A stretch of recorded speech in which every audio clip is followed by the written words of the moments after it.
It's lovely to be back, isn't it? Now, most of us don't know this. Fear is an illusion. Now, why do I call it an illusion? It's because it comes out of nowhere.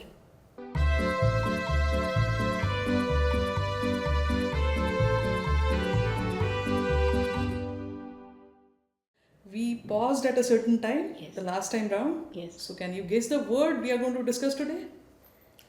Fear. Oh, wow. That's why she's a psychologist and I'm not. Because I thought I gave her a googly, but she answered.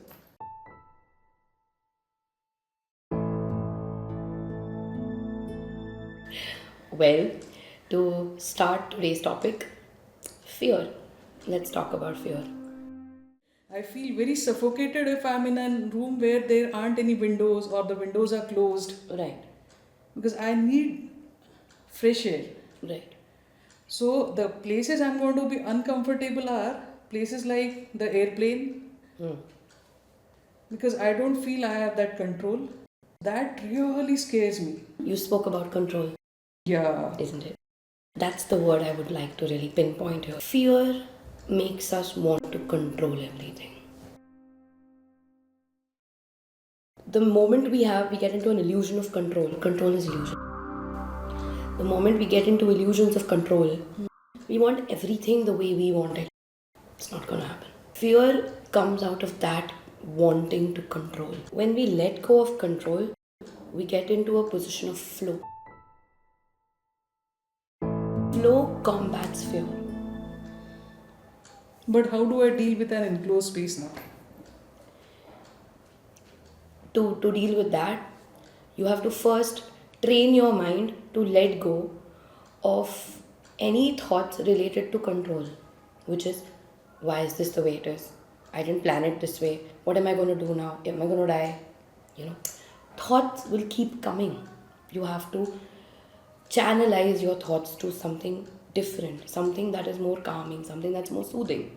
You said you're a very grounded person, right? So think about groundedness. Do some grounding exercises. Even when you're in that lift for those couple of minutes, do some grounding. That's how you can train your mind to stop controlling. Don't control every situation. Whenever you talk about the shoot or whenever you're doing something that needs planning, okay, focus on planning.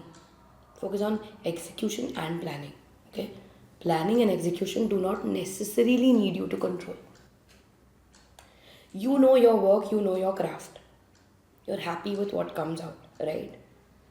Be very truthful to that and only that. What happens is when we start getting control, it is a very subconscious mechanism. It's very subconscious. Sorry. So you're not going to consciously think about it. Am I controlling? No. You don't know. Most of us, most of the times, don't know it. But is control going to help plan better? But what am I controlling when I plan? Controlling the outcomes. See, going with the flow. What does going with the flow mean? I do my craft, I do my work. Whatever rest, I leave it to where it is. However it happens. So the things I can plan, the things I can execute, Yeah.